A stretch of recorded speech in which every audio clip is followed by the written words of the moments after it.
Sahana Vavatu Sahano Bhunaktu Sahaviryam Karavavahai Tejasvinavadhitamastu ma vidvishavahai. Om Shanti Shanti Shanti.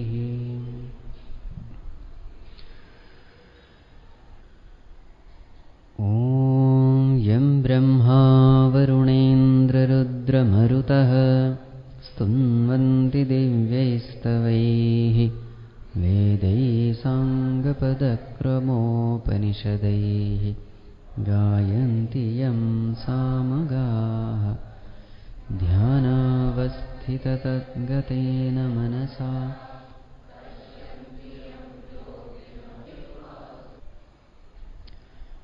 Let us chant the first 3 verses together.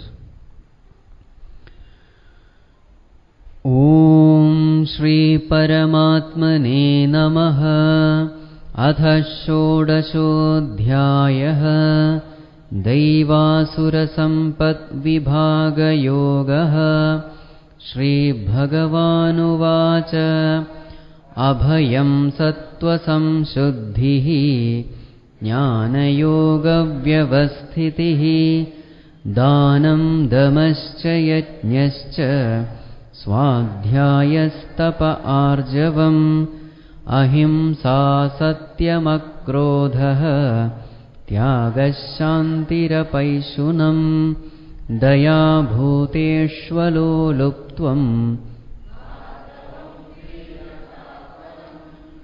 Tejakshama-dhritis shaucham adroho natimanita bhavanti sampadam deivim abhijatasya bharata.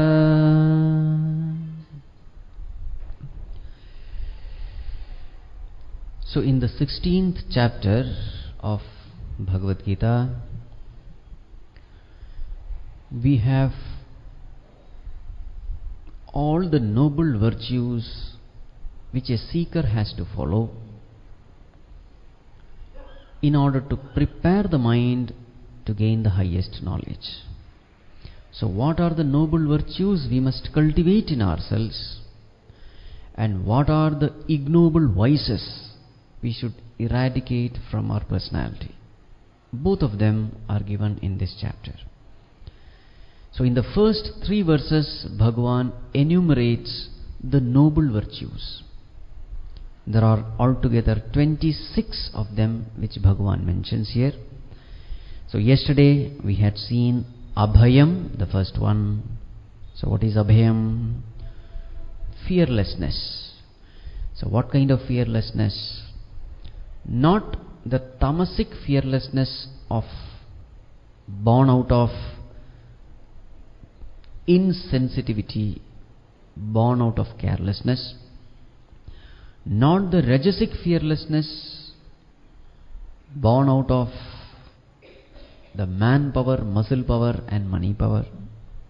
Then what kind of fearlessness are we talking of? The fearlessness born out of total faith in God. This is the sattvic fearlessness. The fearlessness born out of surrender unto the Lord. When Bhagavan is there to take care of me, why should I fear? Because it is Bhagavan's promise. Name bhaktaha pranashyati. My devotee shall never perish. So as far as a devotee is concerned, his strength comes from his devotion, his faith. So this kind of fearlessness we are talking of here. So even though this bhakta has no means, even when a dangerous situation is present, he has no means to protect. Superficially he appears to be vulnerable, but at the same time, deep within he knows he is well protected. Just like Prahalada. Hiranyakashipu was the lord of the 3 worlds. He wanted to kill Prahalada. But what was the state of mind of Prahalada? His mind was absorbed in the Lord. What all things Hiranyakashipu did in order to kill him, but nothing happened.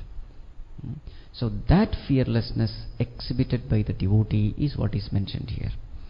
As far as a Jnānī is concerned, this fearlessness is natural because he has realized the ultimate truth. And what is the truth? Brahma Satyam Jagan Mithya. And that Brahman is none other than my own self. So this knowledge makes him fearless. Then we saw the next one, Sattva Samshuddhihi. What is Sattva Samshuddhihi? Purity of mind. So yesterday we were discussing about this. What is a pure mind? A mind which is filled with noble virtues. Such a mind is a pure mind. Noble thoughts. So how to ensure noble thoughts? All the situations in life which we face, the situations have to be faced with the mind. So training the mind to positively respond to situations rather than negatively reacting to it. Now what is the difference between response and reaction? When we respond to a situation, we thoughtfully act. Behind that action, there is our intellect, there is the discriminating faculty, we use our experience, we use our wisdom. So the action is born out of thoughtfulness.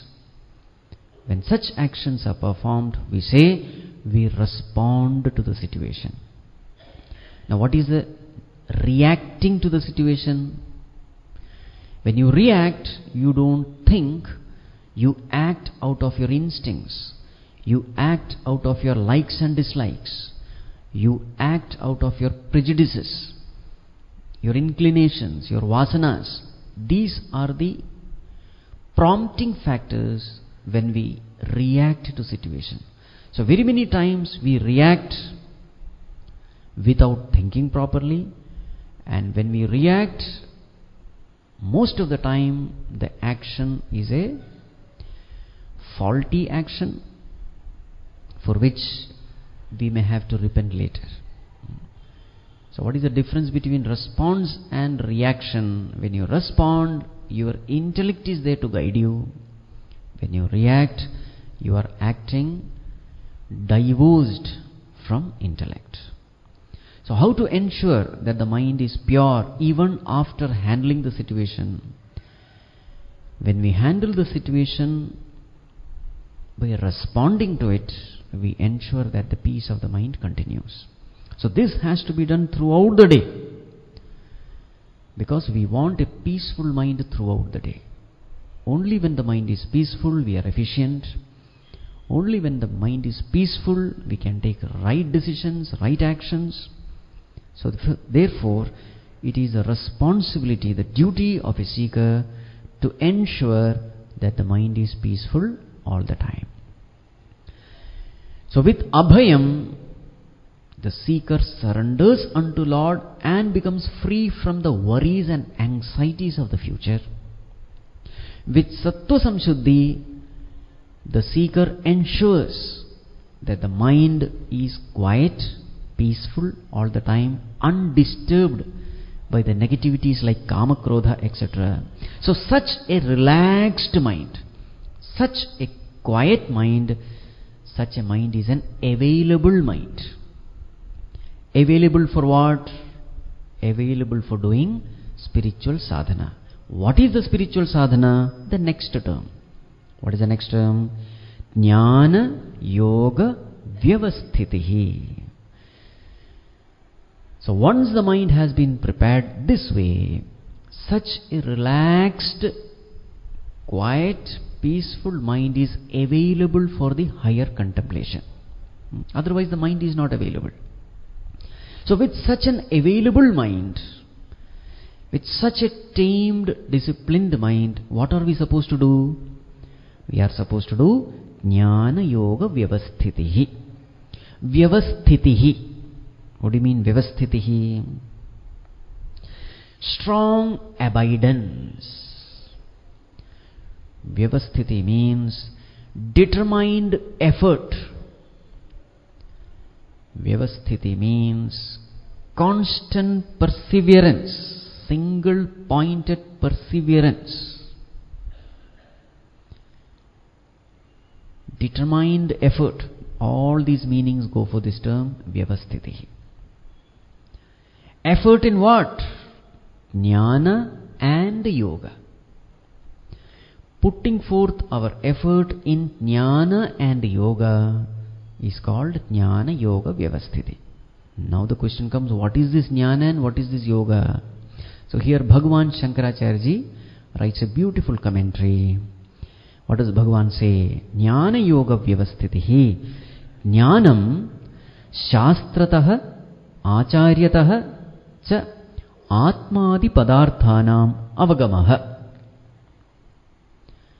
Avagatanam Indriyadi Upasamharena Ekagrataya Swa Atma Samvedyata Padanam Yoga. Bhagavan beautifully describes what is Jnana and what is Yoga.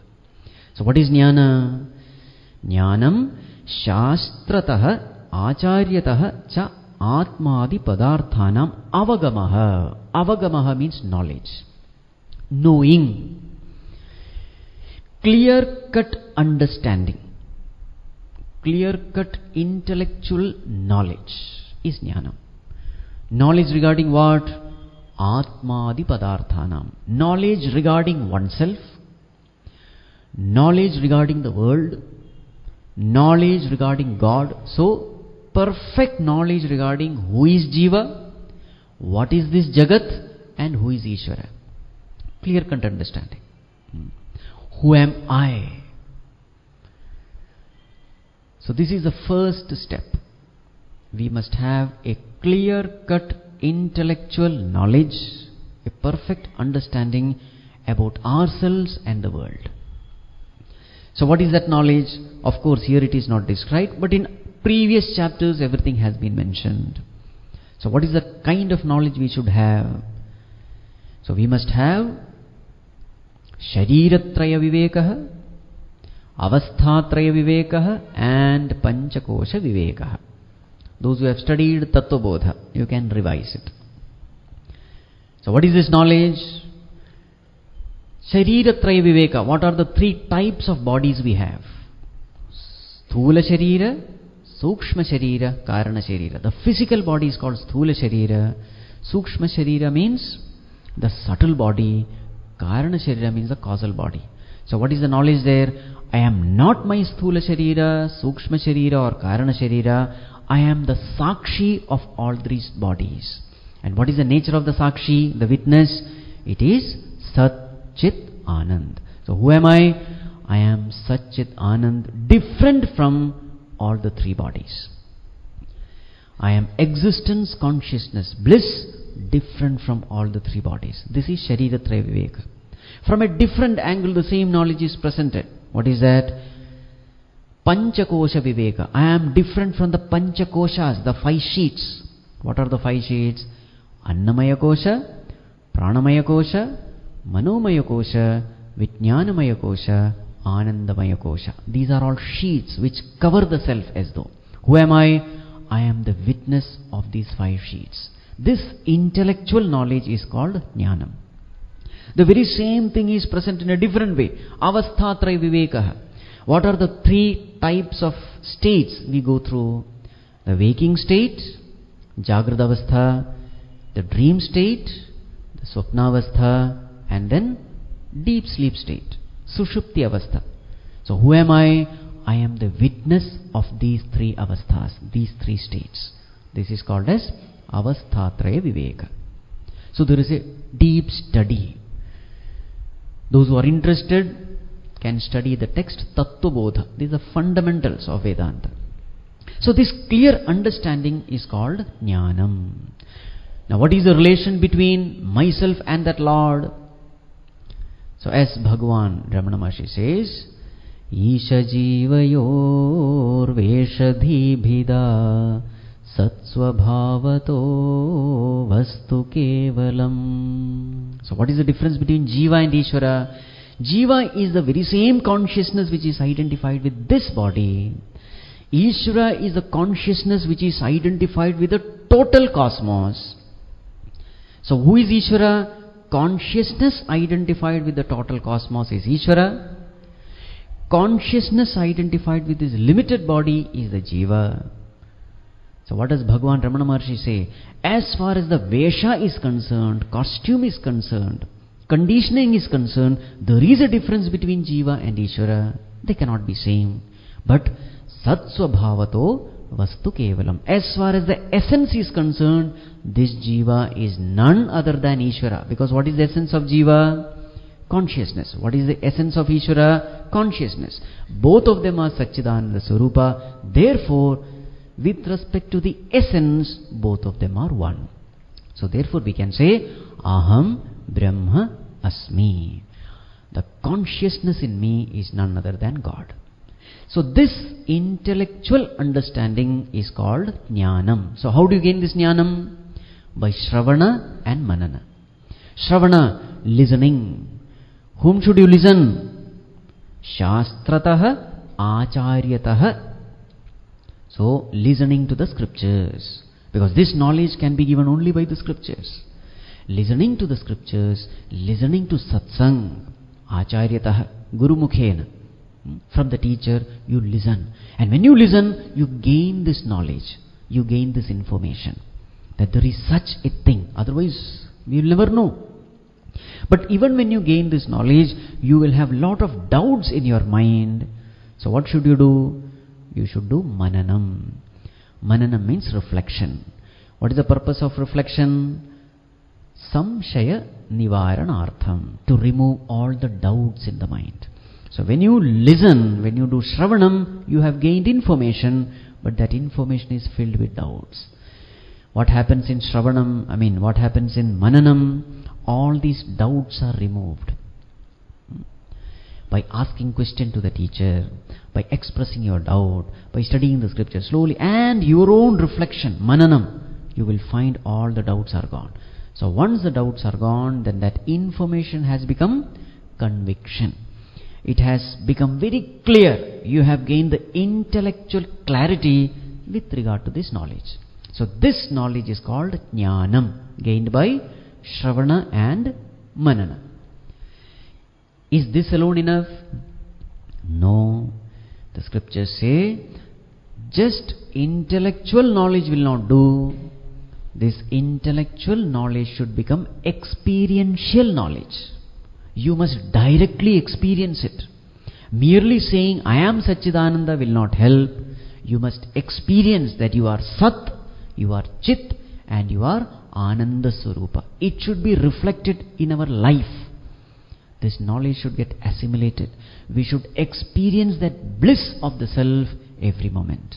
This experiential knowledge is what is called as Yoga. So Jnāna Yoga VYAVASTHITIhi. So how to experience it? The method is Nididhyāsanam. So here Yoga means Nididhyāsanam. So Jnana means Shravana Manana. Yoga means Nididhyāsana. Shravana Manana Nididhyāsana.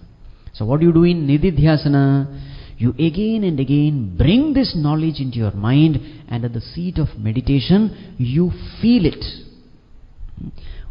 Because the whole description is about me, my existence. So I have to redefine the experience of my existence, not as Jiva, but as Brahman, as consciousness. So for this, you have to constantly work on yourself. This working on yourself is called Nididhyāsana, which is termed here as Yoga. So in order to do this Shravana Manana Nididhyāsana, your mind should be available. What kind of mind alone is available? That mind which is filled with abhayam, that mind which is filled with sattva samshuddhihi. Only such a mind can do Jnāna Yoga VYAVASTHITIhi. Bhagavān Shankarāchārya says, this much is enough. The rest is only elaboration of this. really speaking, Daivi Sampati is over. You should know how to prepare the mind. You should know how to apply the mind. Finish. Then what about the other virtues? Other virtues are just the elaboration of Sattva Samshuddhi, we can say. What is the nature of a pure mind? What is the nature of a prepared mind? Little more elaboration is given so that these pointers can be helpful in our sadhana. So what is the next term now? The next term is Dānam. Dānam. Now, these three terms, Dānam, Yajñah and Tapaha, these three are the main topics of the 17th chapter. Have you heard of 17th chapter? Last year in Ramakrishna school we had taken up this chapter. So there we had elaborately discussed these three, Yajña, Dāna, Tapas. Almost 50% of the 17th chapter is about these three only. So in that we had seen why we should be charitable, what are the different kinds of dhanam, sattvic dhanam, tamasic dhanam, rajasic dhanam, we had seen in detail. Again, yajna also we had seen worship. What is sattvic yajna, rajasic yajna, tamasic yajna in detail. Tapas, austerity, we had seen in detail. What are the different kinds of tapas? Those who have attended, very many of you have already attended that talk. What are the different types of tapas? The tapas at the bodily level, sharirika tapas. The tapas at the speech level, vachika tapas. The tapas at the mind level, manasa tapas. Again, the sattvika tapas, rajasic tapas, tamasic tapas. So all these topics are elaborately covered in the 17th chapter. Those who have not attended those talks, the audio CDs are available. So please listen to those CDs. In depth we had analyzed these three. So we will skip here so that we will have more time for other values. So Yajña, Dāna, Tapas, please refer to 17th chapter. Now let us move forward because we have 26 values to be covered. So we need time for each. So after Dhanam comes Damaha. What is Damaha? The definition of Damaha is Indriya Nigraha, control over the sense organs. Control over our sense organs. What do you mean control over the sense organs? By the way, what are the sense organs we have? Pancha Jnanendriyas and Pancha Karmendriyas. What are the Pancha Jnanendriyas? The organs of knowledge. What are they? Ear. We gain the knowledge of sound. Skin. We gain the knowledge of touch. Eyes. We gain the knowledge of color and form. Tongue. We gain the knowledge of taste. And nose, we gain the knowledge of smell. So these are called as Pancha Jnanendriyas. Those indriyas which give us knowledge about the world. So in computer language, they are the input device. You feed the computer with something, isn't it? The computer gains the knowledge. So that is called as input device. So what are the input devices? These five. You gain the knowledge of the world. What are the karmendriyas? Karmendriyas are called the output device, meaning you perform action in the world. So what are the panchat karmendriyas? Hands, legs, tongue. With tongue you speak, so it's a karma. Tongue, then genital organ and anus. These are the 5 karmendriyas. So we have 5 jnanendriyas and we have 5 karmendriyas. 5 organs of knowledge, 5 organs of action. Now what is the virtue mentioned here? Damaha. So damaha will include control of the organs of knowledge as well as control of the organs of action. So what is Dhamma with respect to Jnanendriya? In this world, everything is available. There are good things, there are bad things. There are auspicious things, there are inauspicious things. Good and evil is there. There are immoral things, there are moral things. This world is a mixture of good and bad. So what should a sadhaka do? He should become a swan. They say swan is able to, separate milk from water and drink only milk. In the same way, the seeker also has to do this. In this world, everything is available, so let us only expose our senses to good things of the world. Let us close our eyes to things which are bad, which are immoral, which are vicious, which are inauspicious. So this control at the Jnanendriya level is called Dhamma. So what are you doing? You are filtering. Let only good things enter into me. Let bad things be filtered out. Why do you want only good things to enter and not the bad things? We want only good things to enter because whatever enters affects the mind. If bad things enter, it disturbs the mind. If good things enter, it quietens the mind. So there is a relation between what enters and the subsequent effect on the mind. So therefore, what kind of mind do we want? A disturbed mind or a peaceful mind? We want a peaceful mind, so therefore we have to do this filtering. So this control at the organ of knowledge level is called Dhamma at the Jnanendriya level. Now what is Dhamma at the Karmendriya level? Very many times the mind is disturbed with all kinds of negativities. Kama, Krodha, Lobha, Moha, Mada, Matsarya. Not allowing the negativities of the mind to spill into the world through these Karmendriyas. This is the Dhamma at the Karmendriya level.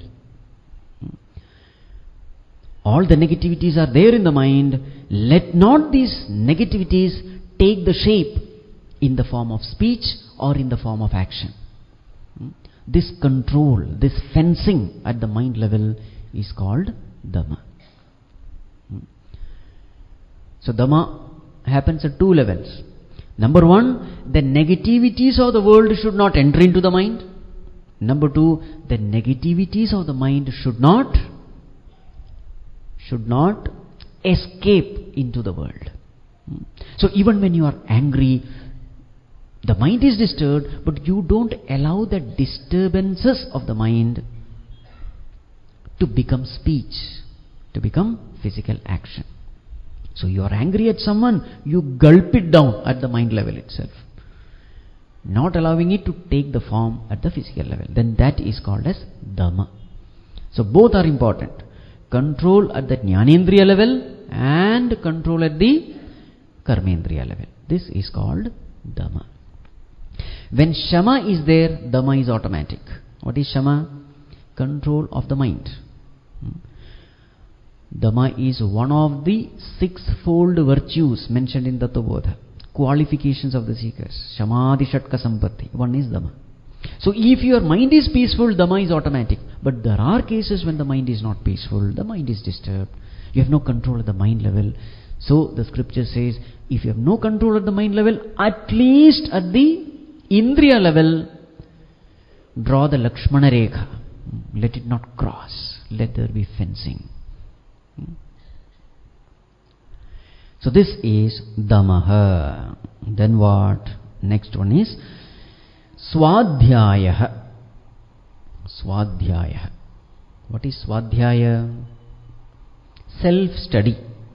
Swadhyaya here means study of the scriptures. Study of the scriptures can happen in two ways. Sometimes we only chant the scriptures without understanding the meaning. This is one way. It is called as Parayana. What do we do there? It is called as Shabda Avrittihi. Shabda Avrittihi. You repeat the words. Here, understanding is not given importance, only Parayana is given importance, chanting is given importance. The second Swadhyaya is chanting by understanding the meaning of it. This is called as Artha Avrittihi. So in one case, you chant without understanding the meaning. That also is important. That chanting creates punya, it creates good samskaras in you.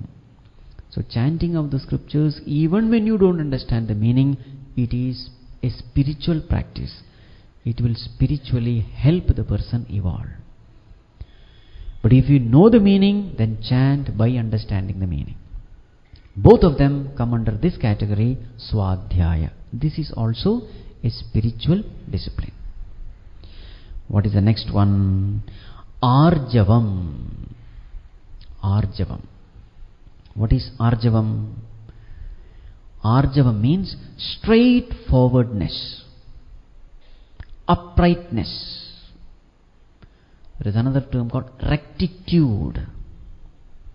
Straightforwardness. What do you mean straightforwardness? Whatever you think, you speak, and whatever you speak, you act. You do. That, what do you call? When your thoughts, words and deeds, they are in line with each other, when they are in synchronization with each other, then that virtue is called Arjavam. Straightforwardness or uprightness. What you think, you speak. What you speak, you do. Manasa, vacha, karmana. There is a famous Subhashitam which says, Manasi ekam, vachasi ekam, karmanyekam, mahatmanam. Manasi anyat, vachasi anyat, karmani anyat, duratmanam. I hope you have understood. Simple Sanskrit. As far as what is the difference between a Mahatma and a Duratma? As far as a Mahatma is concerned, Manasi, Vachasi, Karmani, one, Ekam. As far as a Duratma is concerned, Manasi, Vachasi, Karmani, Anyat, Anyat, different. Now, here we have to think a little. Whatever I think, I should say. Whatever I say, I should do. Isn't it? Okay. Now suppose you say, Swamiji, there is a person whom I don't like, and he has come to my home. What should I do? According to this, what you should do? You don't like that person, so what is the mind saying? I don't like this fellow. But now he has come to your home. So do you mean to say, I should shut the door telling him, I don't like, please get out? Then that is Arjavam, isn't it? Whatever you think, you speak and you do. So therefore, these things have to be taken very carefully, and you have to do a lot of analysis. Don't become lakir ke fakir, as they say.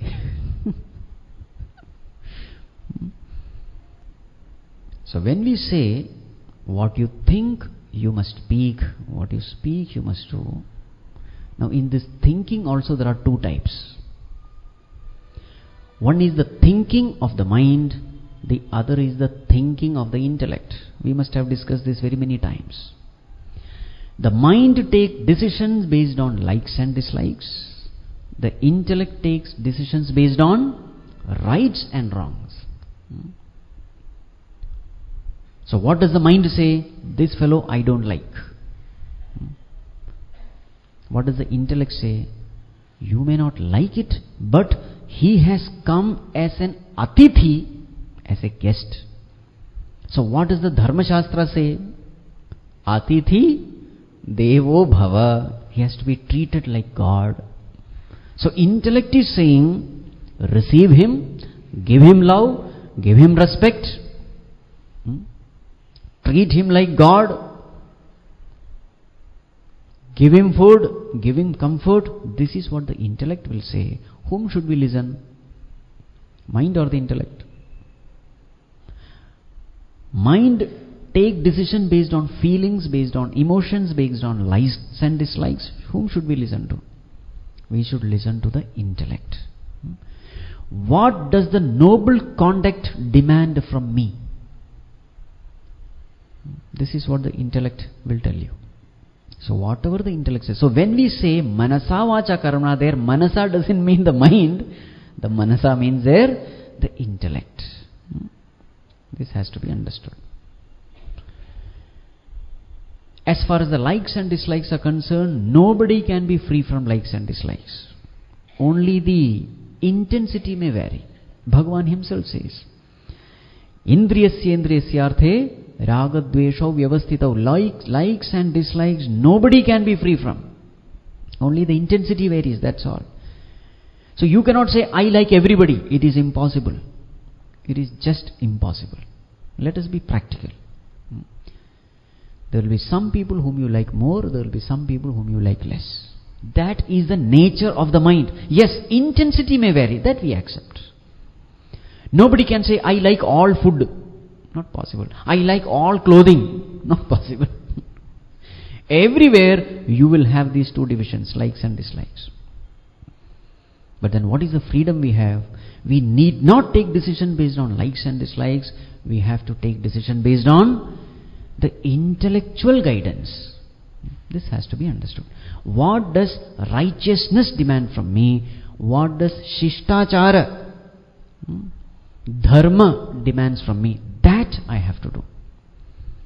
So in that sense we have to take arjavam. This has to be specifically mentioned because there are people who say, I am very clean at my heart. Whatever I feel, I just tell. I don't keep anything inside. And they glorify this vice. Actually, it is a vice. What does the person say? I don't keep anything inside. I just tell it out. Now, is it a virtue or a vice? You are not able to keep anything inside, therefore you don't keep anything inside. So what does it show? It shows lack of dhamma, lack of control. You can't check your tongue. You have no control over your sense organs, and therefore you blurt out everything. And the most unfortunate thing is, you are justifying your own negativity. The law of life is, as long as you justify your negativity, that negativity will never go away from you. If you are justifying your anger, anger will never go. If you are justifying your hatred, hatred will never go. Any vice which is justified will be impossible to be removed. So actually speaking, it is not some great thing. It is your weakness. मैं दिल का बड़ा साफ हूं, जो भी मन में है कह देता हूं. दिल का बड़ा साफ. You are not only साफ in दिल, you are साफ in बुद्धि also. This we have to understand. There are so many things happening in the mind. Everything is not fit to be told. Everything is not fit to be discussed. Everything is not fit to be acted upon. What is the sign of a matured person? The sign of matured person is he allows only those things which he has filtered through the filter of the intellect. Only those things are given shape in the form of speech, in the form of actions. So this is called as arjavam. Now another aspect of arjavam is, whatever you are intellectually convinced of, trying to live at the physical level. This is another aspect of arjavam. You are convinced of something. Very many times what happens is, we are convinced of something, but we are not able to live up to it. I know I must always speak the truth, but what to do? I am not able to speak the truth. So there is no arjavam there. You value something, but you are not acting upon it. So all the efforts put forth in trying to live your intellectual conviction, that also comes under arjavam. I know I must be punctual, but what to do? I am not able to punctual. There are some people like that. You ask them to come at 5 o'clock, he will come at 6 o'clock.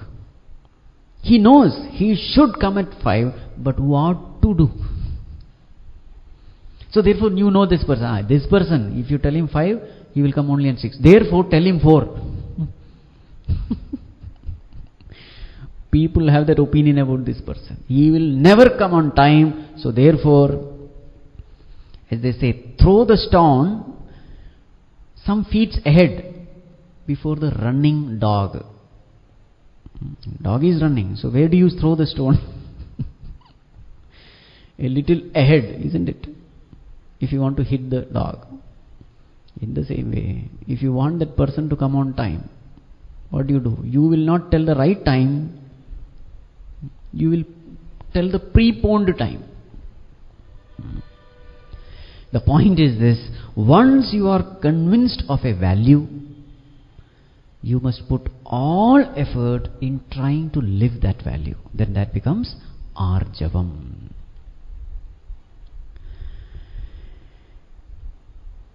Now the reverse is also true. Sometimes we are able to put it in physical form, but at the mind level we are not able to live it. That is also there. For example, the great teachers, the masters, we must respect them. So physically we do all prostration, etc., but at the mind level there is no respect or reverence. That is also something against arjavam. Physical level you are able to perform. For example, doing puja. Physically you are doing puja, but mentally where are you? Mind is wandering, isn't it? At the physical level you are able to follow it, but the mind level, the mind is not there where the body is. That is also against arjavam. So both ways. Right. Now we will go to the next one. What is the next one? Ahimsa. Ahimsa. What is ahimsa? Non-violence, non-injury is ahimsa. Again, this ahimsa is all the three levels: at the thought level, at the speech level, and at the body level. At all the levels, ahimsa has to be followed.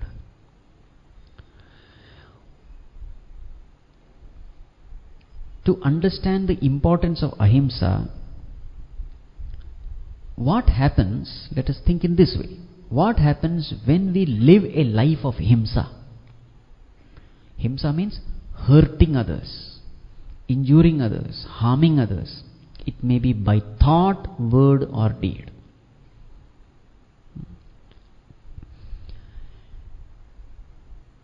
You will find that whenever you are hurting someone, you are in turn hurting yourself.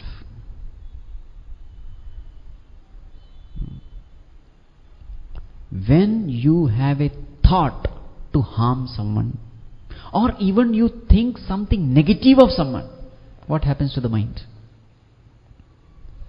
What is the state of the mind when you think something negative of someone?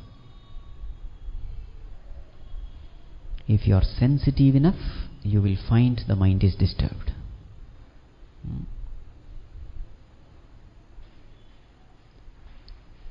The moment you think anything negative of anyone, the mind is disturbed. So what happens? The moment you even think of doing himsa to someone, that himsa has given himsa to you. The very thought has harmed you. Who is now feeling that pain? You cannot hurt anyone without hurting yourself. It's a law. So at the thought level itself, it has created a disturbance. This is the adhyatmika level. What about adi bhautika level? Plenty of examples can be given. People who live in violence, live on violence. You look at their life story. All these terrorists, all these gangsters, look at their life. If you hurt others, others will always be hurting you also. As you sow, so shall you reap. It is a strict law of the universe. If you give peace to others, they will give peace to you. If you give harm to others, violence to others, if you hurt others, you will find that the entire world around you start becoming hostile. It's a law of this universe. Your own actions attract good environment. Your own actions attract unconducive, hostile environment also. So therefore, we have to be very careful with our thoughts and actions. What kind of environment are we attracting to ourselves? In this world, every kind of world is there. In this one world, there are so many worlds. What kind of world are you attracting towards yourself? The strict law is, if you give violence, you will create a violent world around you. If you give peace, you will create a peaceful world around you. You see all the saints and the sages, what kind of world they create? Even in the most disturbing situation, they create a world of peace, of harmony, of friendship, of brotherhood, of love, of service. You see a terrorist, what kind of world is he creating around? There's a very nice statement which I remember our former Prime Minister Vajpayee had made. He was addressing indirectly the terrorists. He's saying, you are all the children of this nation. Why should you do such acts for which you have to cover your face? All these terrorists, normally they cover their face.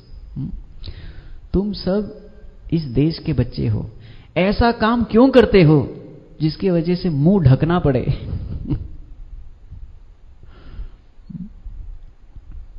Isn't it? You see their life. Just imagine, can such a person have a proper sleep in the night?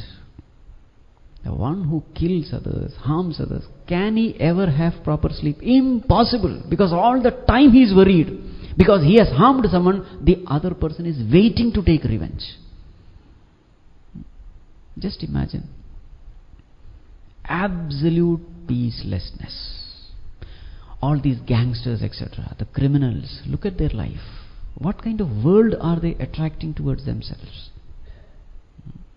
So this is at the adi bhautika level. So at the mind level you are disturbed, adhyatmika level you are disturbed, at the external world also you are creating such hostile environment. What about adi daivika level? Oh, after that where will you go? You will be carrying the very same violent samskaras with you, harmful samskaras with you. Okay, after what about the next birth? Bhagavan says this person likes violence, so therefore let me put him in the wombs of violence. And what are those wombs? A lion, tiger, this, that, etc. Because the human world is unfit for him. There is no much violence available. Later Bhagavan himself is going to say in this very same chapter, Kshipami ajasrama shubhan asurishve vayonishu. I throw them into the wombs of the demons. So therefore, we have no choice. If you want to lead a peaceful life,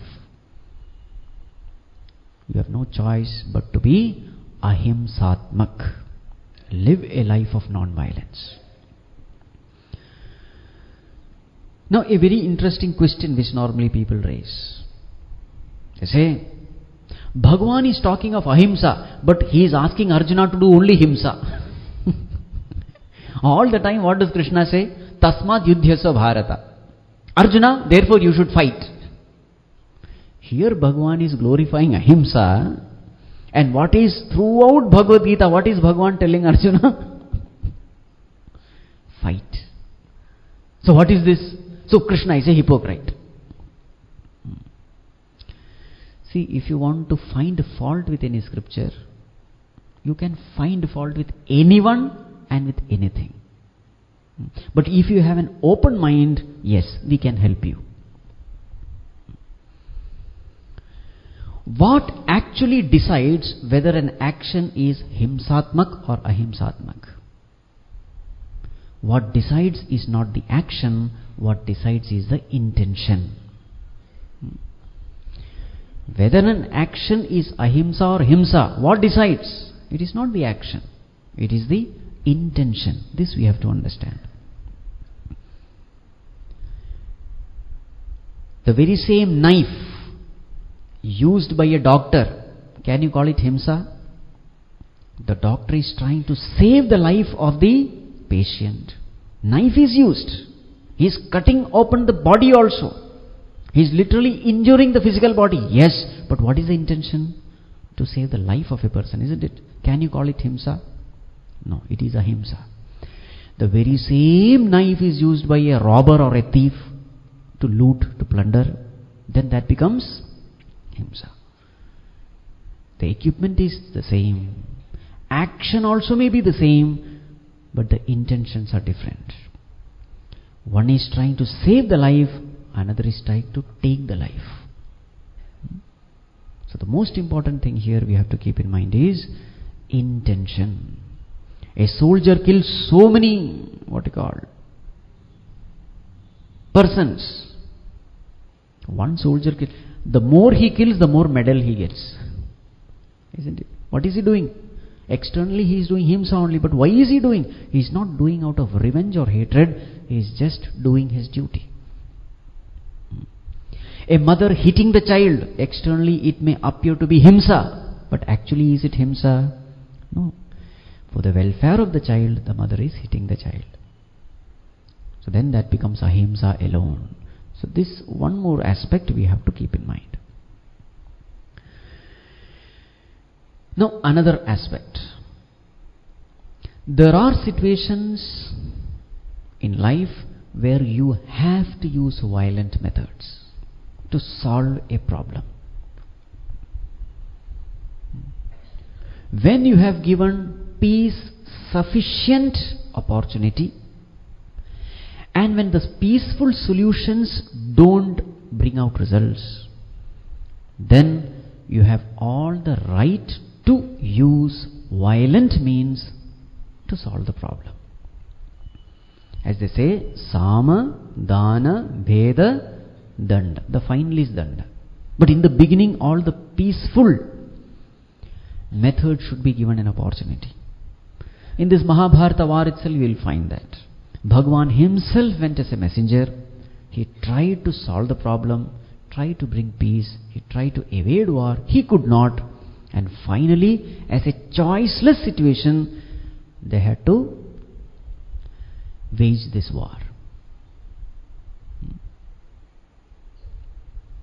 So when such war is fought, you cannot call it himsa, it will fall under ahimsa alone.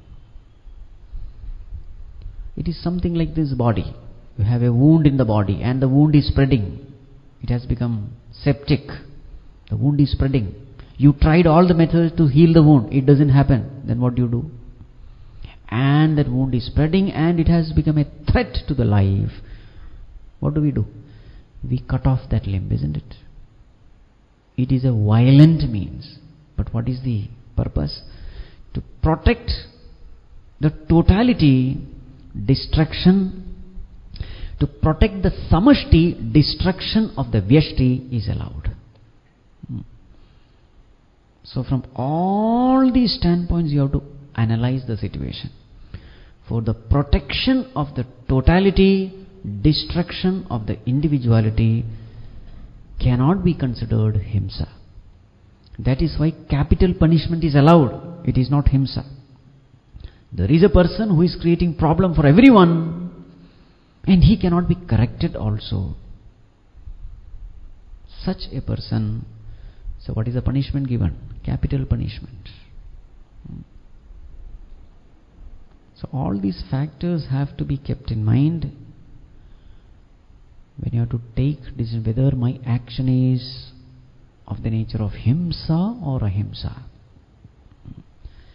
In Sanskrit there is a verse, to protect the family you can sacrifice the individual. To protect a village you can sacrifice the family. And to protect the nation you can sacrifice the village. Always for the protection of the samashti, destruction of vyashti is acceptable. It is not considered himsa.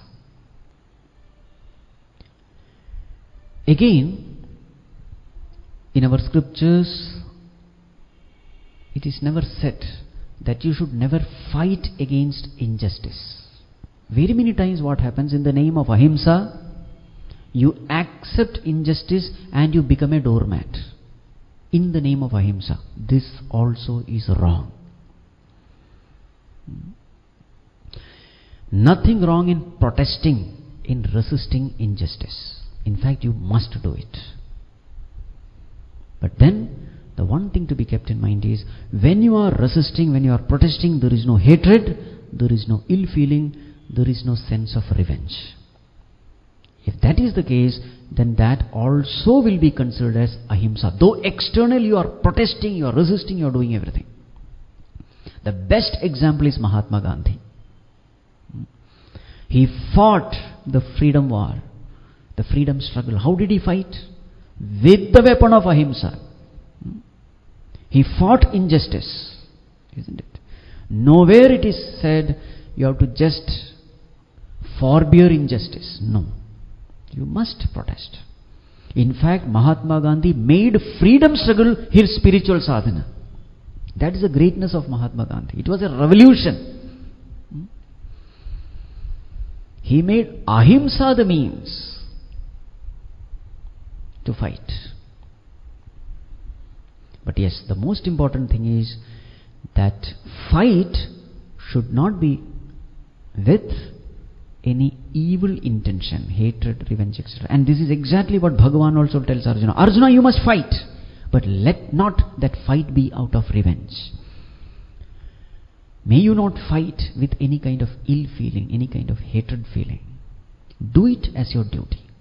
I am supposed to do this, therefore I am doing. In that case, even the terrible act of killing someone cannot be called as himsa. It falls under the category of ahimsa alone. So this is about ahimsa. You see how much we have to think about one value. This is about ahimsa. Shall we move forward? Next one. What is the next one? Satyam. Satyam. What is Satyam?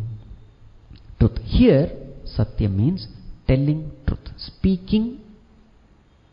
So here it is more of vajika, at the speech level. At the speech level, we must always speak the truth. But normally what do? Speaking truth is a little difficult, isn't it? Now we have to again analyze what happens when we don't speak truth. This is also in the 17th chapter we had discussed this. We will just briefly revise the whole thing. In the 17th chapter there is a vachika tapas. Anudvegakaram vakyam satyam priyahitam chayat.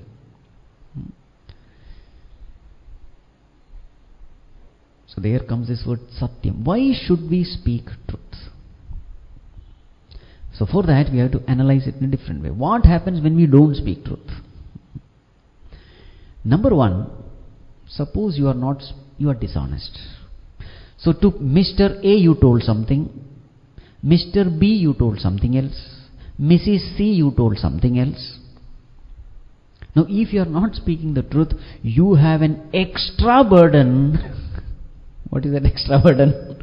Of remembering what you have told whom. It's a big burden. Yes or no? Otherwise you are going to mess up your life. You are going to be beaten by all the ABCs. But if you are telling the truth, then you don't have to even remember. This is the first great benefit of speaking truth. The second one, when you are speaking truth, your personality integration remains intact. People who don't speak truth, they disintegrate. They have a disintegrated personality. Inside they are something, outside they are something else. Telling lies means what? Inside you know the truth, but outside you are telling something else. Meaning what? There is a personality disintegration. Now what happens when something disintegrates? Anything that disintegrates destroys. A family. Husband is not faithful to wife, wife is not faithful to husband. What will happen to such a family? It has to disintegrate. Truth is that which integrates everything, keeps everything intact. In the nation, at every level you will find wherever there is dishonesty, it disintegrates. Even amongst gangsters, what do they expect from each other? Everyone has to be faithful and truthful, isn't it? One criminal expects the other criminal to be faithful, to be truthful. Even such gang will disintegrate if it is not based on truth. Then what to talk of personality? At the personality level disintegration happens means that person becomes very, very weak. He will have a weak personality. With such weak personality, you can't attain anything in life. Number 3. A person who lies, a person who is dishonest, he can never trust others. It's a psychology. A person who always lies, always think that others are also lying to him. You understood? I am cheating others, I am sure they are also cheating me. You infer this. I am doing this way, so they also may be doing that way. Isn't it? Very many of our knowledge is based on inference. When I touch fire, I am feeling hot. My hands are getting burnt. So therefore, if somebody is touching fire, what he will be experiencing or she will be experiencing, he will also be experiencing the burning sensation, isn't it? How did you know? I experience this way, therefore the other person also should be experienced that way. This is called knowledge born out of inference. You are not experiencing, but you see somebody and you analyze the situation based on your experience. So I am always cheating others, I am always lying, so therefore what? Definitely others are also lying. So then what happens? A time comes when you are not able to trust anyone. Now just imagine the condition of a person who can't trust anyone. He can't trust his wife or husband or cook or driver, anyone, barber. You are giving your head and that person is standing with a knife. What will be his condition? Just imagine, everywhere trust is essential. Without trust, you can never have peace of mind. A person who has no trust, has no faith in others, who feels that others are constantly cheating him, just imagine his condition. is the biggest tragedy. The one who is dishonest can never trust others. The third one. Fourth one who is dishonest, others can never trust him also. It goes both ways. A person who is dishonest will not be trusted by others. We have that famous story. Shepherd going with the sheep to the forest. What did he do? Shouted, "Tiger, tiger!" Villagers came running. They saw that there is no tiger. This fellow was there sitting on a tree and laughing. He was clapping. "I made a fool of all of you." All the villagers went away. Second day again, "Tiger, tiger!" Again, some compassionate villagers. The number reduced, but some of them turned up. And again they saw that this fellow is doing the same thing. Third day the real tiger came. He shouted. Nobody was there. Don't ask then what. It is left up to you.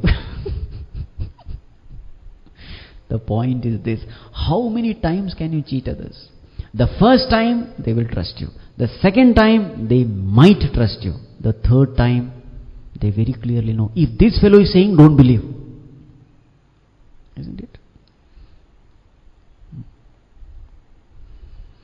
So not only that I can't trust others, others also cannot trust in me. So who is the loser? I am the loser. A person who is not trustworthy.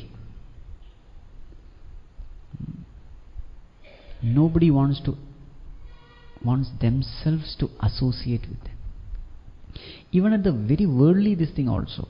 A company is advertising its product, saying that we have this thing, this particular product has such and such and such features. Big advertisement is given. Some people purchase it and they find that this product has nothing. The features which they had mentioned, it is not there in the product. What happens to that product? Definitely that company is going to run in loss. Even at the very worldly level itself, if you are not, that credibility is very important. Satyam. Another major disadvantage of being dishonest is, at the psychological level, we are training the mind in the wrong way. So when I am dishonest, when I am telling lies, what am I doing? I am training my mind to cheat. And remember, this mind is something which will always remain with me. And it is this mind which is projecting this world in front of me. I am seeing the world through this mind. Now, how I have trained this mind? To cheat, to be dishonest, isn't it? So what kind of world will this mind project in front of me? Negative mind will project a negative world. To give an example, you know this disease called color blindness. A color blind person cannot see a particular color. Very many times this person doesn't know that he is color blind. There is a very famous scientist who came to know that he is color blind only at the age of 60. I think it is John Dalton or someone. A very famous scientist. He came to know that he is color blind only at the age of some 60 or something. Your eyes are there and those eyes are showing a color, but actually that color doesn't exist. You are able to understand? You trust your eyes, but actually the eyes are cheating you. In the same way, you trust your mind, but actually your mind is cheating. What kind of mind? A mind which is trained in dishonesty. So you see the world colored by this mind. So naturally you are seeing things which are not there. And therefore your decision will be absolutely wrong. Wrong decisions, wrong actions, and finish. So who is the sufferer? We ourselves.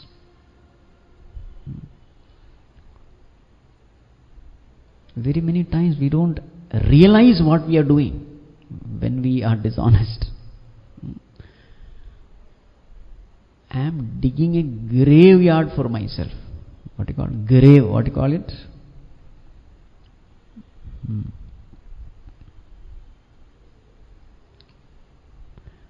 And of course, at the spiritual level, what to talk of? The ultimate reality is called as ultimate truth, Satyam. So if you want to experience the ultimate truth, you can experience it only with a crystal clear, pure mind.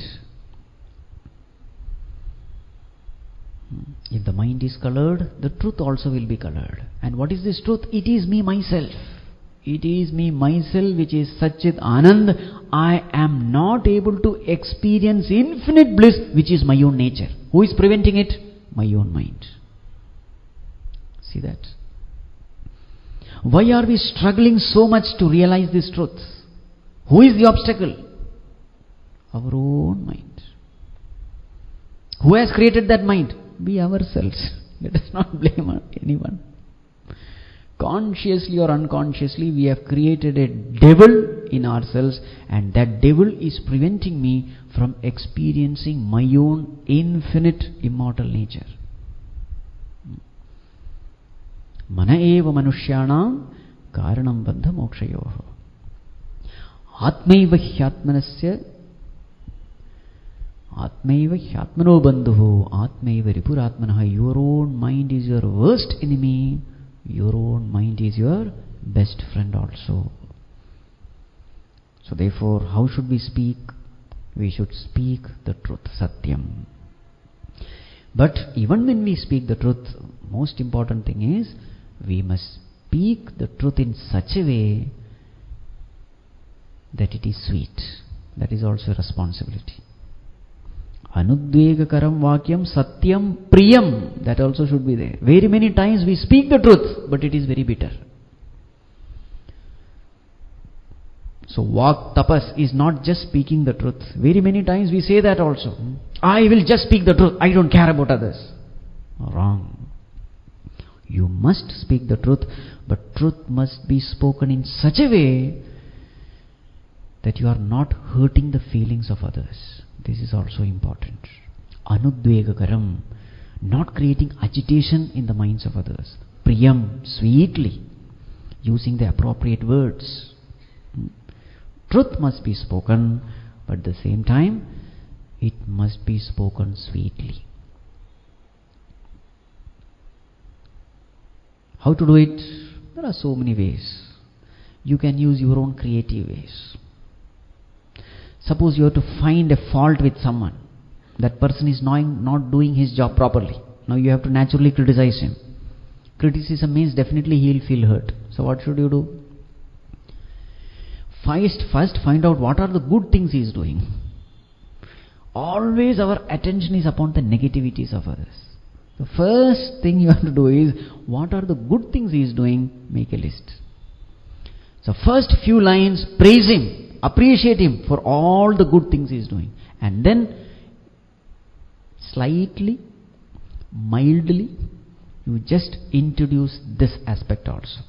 All these things what you are doing is fine, but this also, if you just pay attention to it, it would be nice. So what has happened? When you are praising, he is very, very happy. Now he is open to criticisms also. He is open to all kinds of suggestions. At that time you give suggestion. Again, after that, again praise him.